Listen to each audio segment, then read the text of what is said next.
大家晚安，我是陈燕莹，欢迎来到 TVBS 战情室。我们现在介绍今天晚上跟我们一起讨论的嘉宾，从我右手边开始。第一位是民进党发言人戴伟山，大家晚安，大家好；以及台北市议员张志豪，大家好；还有资深媒体人蓝轩，大家好。再来看到左手边，第一位是立法委员赖世宝，立法委员王宏威，大家好；以及资深媒体人唐湘龙。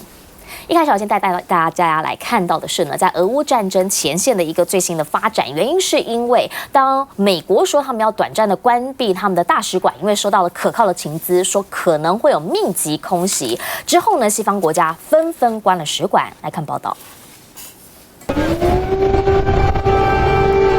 乌克兰首都基辅光天化日，空袭警报大作。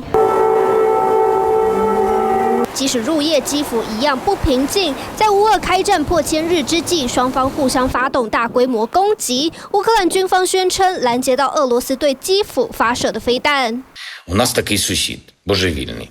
Сьогодні у 1001-й день повномасштабної війни Росія так само божевільна, як і в 1000-й день і 24 лютого. 就怕受到波及，美国周三紧急关闭驻基辅大使馆，隔天才会重新开放。The embassy put that alert out based on a possible threat of a significant attack on Kyiv, something that we take very seriously. 意大利、希腊以及西班牙驻基辅大使馆也因飞弹威胁关闭。尽管誓言结束战争的川普即将重返白宫，普京也对停火抱持开放态度，但克里姆林宫最新表示，终止战争并非俄罗斯首选。Президент также уже говорил о том, что какой-то вариант заморозки этого конфликта. 与此同时，俄罗斯资源部长率领的代表团周三在平壤会见北韩官员，就多领域讨论双边合作。俄罗斯更空运70多只动物到平壤。自从普京今年6月和北韩领导人金正恩缔结条约之后，双方关系显然更加密切。好，我们刚才看到了，其实呢，不是它只有用美国的这个远程飞弹，然后打到了俄罗斯本土，现在就连英国给他们的暴风影现在呢，都也直接打去了俄罗斯的本土。那这就变成说，本来讲的不能打到本土这么一件事情，现在已经完全的打破了。另一件事情呢，则是，当大家呢都纷纷的关闭使馆，美方也说是美方的情报说要小心停水停电，可能会有大规模的空袭的时候。突然之间，乌克兰告诉大家没有，不要担心，假消息，不要害怕，因为呢，他们认为这是俄罗斯故意让大家认为紧张。到底现在乌克兰内部的状况是什么？有一个最新《经济学人》的民调，说乌克兰人其实他们现在希望谈判终结战争的比例已经增加到了52%，而比去年调查同一时期27%增加了有1倍之多。但与此同时，到底是不是真的要谈？好像一切。这个选择权，乌克兰没什么选择，就回到了普丁身上。想要请教一下蓝轩姐怎么看？我觉得到目前为止的话，当然就是说，对于乌克兰来说，他们已经陷入战争第1000天了嘛。前几天的话呢，泽伦斯基才在国会里面针对这个1000天表达他的一个基本立场。那我想这个基本立场蛮重要的，就是说呢，到目前为止你去看在川普上台之前，目前的局势就变成说是要怎么打，然后在川普上台之后就要看怎么谈。对，那我觉得怎么打的话呢，因为怎么谈，事实上你会看到呢，泽伦斯基他的态度是很强硬的他不放弃任何一个领土，他不放弃任何的主权，所以这个部分就会回到一个很让川普很难去谈的地方，在于说，因为事实上俄罗斯跟乌克兰最症结的地方就在于说，俄罗斯不希望乌克兰加入北约，是。乌克兰呢，希望加入北约，也不希望丧失任何的领土。好，所以某个程度来讲，如果说乌克兰他说他不要丧失任何的领土，他拒绝各样领土的话，那么其实对于川普来说就会变得很难谈下去。那除非说，乌克兰同意说好，那这个领土。我可能不占领，我可能划为缓冲区，这个我还一点点给你，但是你要拒绝，你要不加入北约。是。那如果不加入北约的话，其实回到整个的战争的1000天之前，那对于乌克兰来说，那不是赔了夫人又折兵吗？你代表的是什么？你回到一个原点就是你没有加入北约。但是你反而还损失了土地，那所以我觉得现在怎么打这件事情就因此变得重要。他就希望能够在怎么谈之前，先来打一轮，打到我可以呢看看能够打到什么程度。那所以我觉得这一波目前看起来的话呢，我觉得很多的不确定性就在这个地方。就对于俄罗斯来说，我认为到现在为止，你看不管是他用美国的战术飞弹打到俄罗斯的境内乌克兰，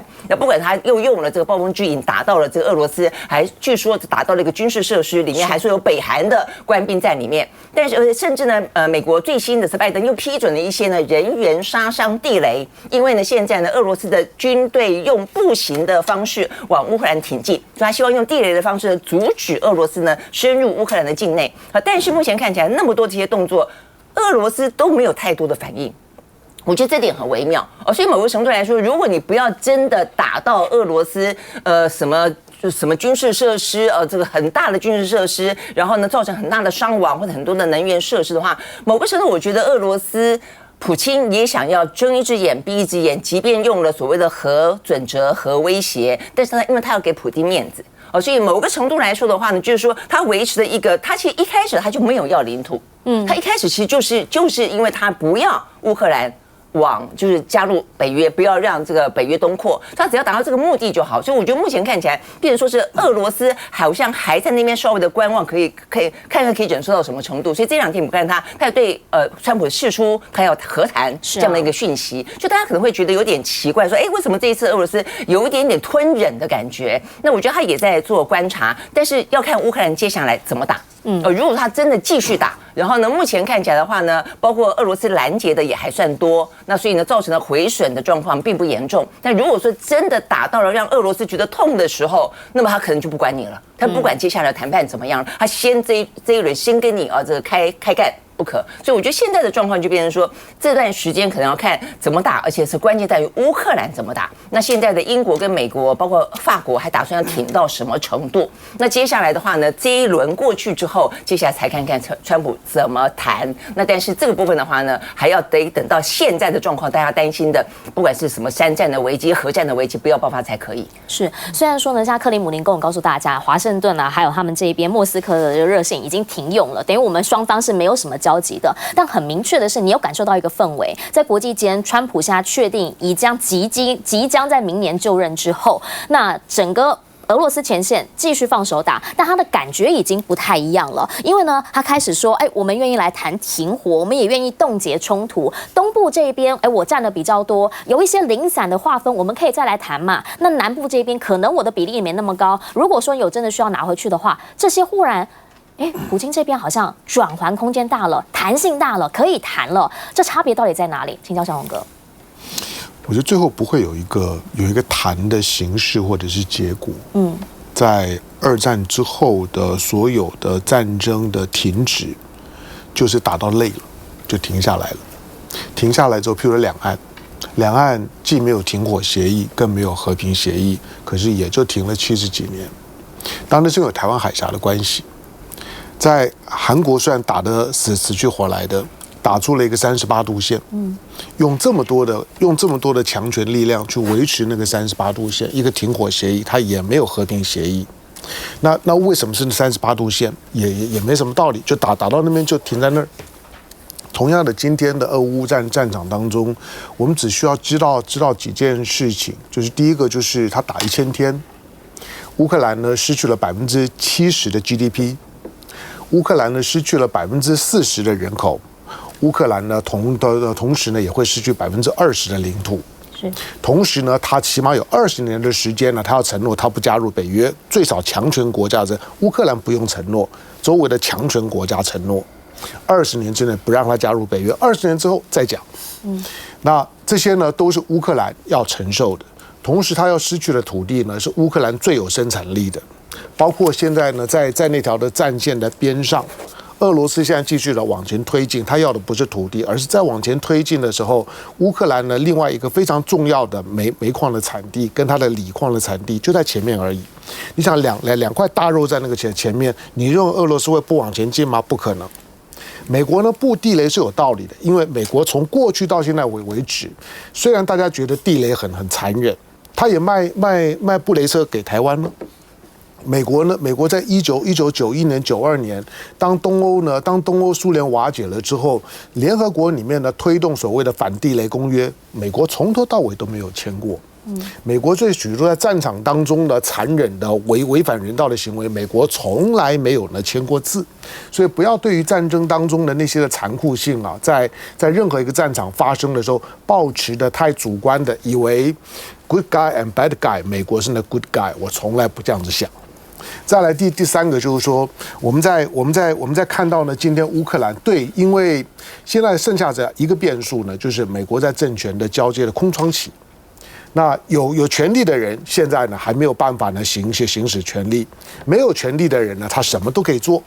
拜登呢现在呢就是呢你放手打。给我打面子也好，打烂了也好，谁晓得会发生什么事呢？现在让他动用的，就是说呢，这种陆基型的这种陆军的中型的这个中程的战术导弹，其实你不用看乌克兰怎么打，他顶多只是要维持最后谈判桌上面的一点点的尊严，让俄罗斯不要太轻易的往前推进，以免乌克兰失去更多。你只需要注意到，就是乌克兰的那个现在呢中程战术导弹，台湾也有。所有在乌克兰战场当中呢出现的武器，曾经呢被宣传的非常非常厉害的武器，台湾通通有，包括呢这款的300公里的就是中程的战术导弹也有。今天大家担心就是说乌克兰会不会打到呢俄罗斯的本土，以至于挑起强权核武器国家之间的大战。台湾的这款的300公里是啥意思？台湾打了直接呢就到对岸了。台湾海峡200公里而已，300公里呢？台湾如果真的要用的时候，也可以直接打到大陆的福建的沿海。你认为会不会挑起呢中美之间的直接的对抗？美国不是在乎这些事情的，反正战场在你家里面。我们只需要知道呢，美国长时间以来。他打完南北战争之后呢，打完美西战争，即使是美西战争，他欺负了这么多的国家，美国只维持一个他基本的安全原则，就是任何的战争只要不在美国本土打都可以打。所以美国没有什么好不好战，我就不知道大家现在脑袋怎么想的，觉得川普是反战的，川普是不好战的。川普只是因为他第一任期上来的时候有2个战争准备等他收拾，一个是伊拉克战争，一个是阿富汗战争，那都是打了20年的。川普只是不耐烦了，他觉得再打下去的话呢，他形象都打烂了，那又不是他打出来的，所以他觉得他想要赶快让那个战争呢停止。那只是因为那不是他打出来的战争，每个美国总统都打仗，没有例外的。即使是呢，奥巴马在一上任的时候呢，就拿到了一个诺贝尔的和平奖，又怎么样？照样的战争呢是收不了场的，所以呢不要对那事情存有浪漫。今天呢许多人都认为说乌克兰呢跟俄罗斯呢准备坐下来谈，不会有内幕说呢乌克兰的承诺他呢会割让的多少的土地，然后呢之后大家相安无事就有新边界，没有那种的东西，那都是呢用武力解决出来的，打到哪里停在哪里。该是你的就是你的，不是你的你也要不回来，造成既成现实之后，最后的结果时间去解决。那也再给大家一个资讯哈，美国到底喜不喜欢打仗，或者是美国到底对于现在线下的2场战事是什么态度？联合国大会呢，其实现在又提案了，希望在以色列以哈这边能够先停战。结果呢，在这一次已经是第6次了，美国再次否决。那之后代表什么呢？我们先进广告。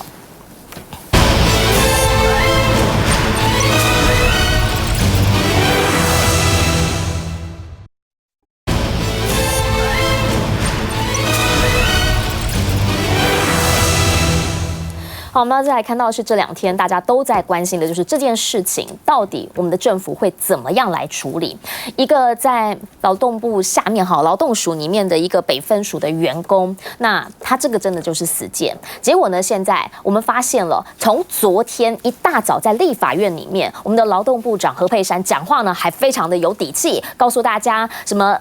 目的良善哦，这个呢叫做专业用语。到了下午的时候，突然间告诉大家没有了，这个东西就是不好意思，我们用词不够准确不够精确，不够适当。再差不多要下班的时候，突然之间他说他要请辞了，一路上呢就是慢慢的情绪转换，到下午呢开始啜泣，然后说要请辞，然后呢现在说口头上面请辞，但是他的长官行政院长卓荣泰还没有批准，说希望呢他能够把线下的这些事情先把他责任归属厘清之后再说，再到晚上的时候哇。赖总统出面了，赖总统也说他对不起，也说呢这一些呢我们必须要从所有的行政机关来做起。从一开始在赖总统几年之前当行政院长那个赖功德，到昨天这一系列，就让大家想问，是不是一定得要到这种延上到这样的程度，我们的政府才会醒？请教一下洪薇姐。我觉得这个事件为什么会引起社会的众怒啊？就是一开始，事实上这个吴姓的公务员他是11月4号轻生的。那在这段时间，其实陆陆续续呢，比如说在网络上，或者是一些地方的民意代表，而且还是民进党籍的地方民意代表，一直有丢出一些就是有关于谢宜容他是怎么样在职场霸凌。可是呢，劳动部对这个事情呢，一直都在冷处理。那只要没有把它烧上来哦，那就开始呢，就没有在真正的在处理这个事情，而且在过程中，这个何佩珊竟然还曾经打电话给何博文，何博文就是民进党新北市的主委，说要找这个爆料的那个李宇翔。那个议员他是民进党籍的，那你到底要干嘛？当然外界认为你是不是试图想要去摸头，要把这个事情压住？好，那这事情一直都是在网络上有很多讨论，可是因为它都没有升高。那我们在这个星期二，就是国民党团呢，因为我们也听到很多人在那个反映说，为什么这个事情已经发生了大概2个礼拜，那么劳动部到现在为止都没有办法给大家一个交代哈。那所以我们在星期二的早上的时候，我们召开了一个记者会，就国民党团。没想到我们是因为我们通常第2天开记者会都是前一天的下午，好公布我们要开记者会嘛。等到我们公布没有多久，结果劳动部就说他10点也要召开记者会，他会来公布调查报告。真的你今天就说，如果今天在野党没有表态的话，然后我们不晓得这个调查报告到什么时候才会出来。好，这个调查报告没有公布就算了。公布之后引起众怒，我如果大家有印象的话，就是在星期二早上的调查报告，何佩珊一样也是掉泪，然后道歉。可是呢，他这个调查报告说，这个事情呢没有霸凌，他定义是没有霸凌，只是让员工有霸凌的感觉，这什么意思啊？没有霸凌，只是你员工有霸凌的感觉，哇，这个事情真的就是全部炸锅啊！舆论炸锅，社会炸锅，大家觉得说，劳动部你应该是最照顾劳工权益。事实上呢，有很多的一些民间的机构，他们如果民间公司你如果有霸凌、有申诉劳资的纠纷，劳动部是应该去照顾劳工的。没有想到，在你的体系里面出现一个都已经发生。你的公务员轻生的事件，竟然你是这样的处理，你根本是在护航嘛。所以到了昨天的时候，你可以看到，因为正好我们的卫环委员会，他也安排了一个专案报告。那整个下来，就整个的处理啊，完全我说只有4个字可以形容，就是荒腔走板。从前一天说给他降职。后来呢，又说要让他停职，然后又变成免职，后来又变成免除职务，而且以后不得录用。短短24小时有这么大的变化，而这些变化是不是你是就事论事？是不是你是真的在处理这个职场霸凌？不是，你根本是看社会的反应嘛，社会。反应少一点你就算了哈，假装看不见，能得过且过，而且官官相护。但是整个社会烧起来的时候呢，就开始在处理这件事情。其实最恶劣的就是这个态度。你知道我今天还特别提到一件事情，你知道我们公务系统的霸凌，你以为只有这一件吗？比如说今天其实这个事实上在10月底就爆发了。我们的这个教育部下面的海科馆，也是让馆长也是常常用言语霸凌，比如现在有机关署霸凌，那造成人员死亡的，事实上在8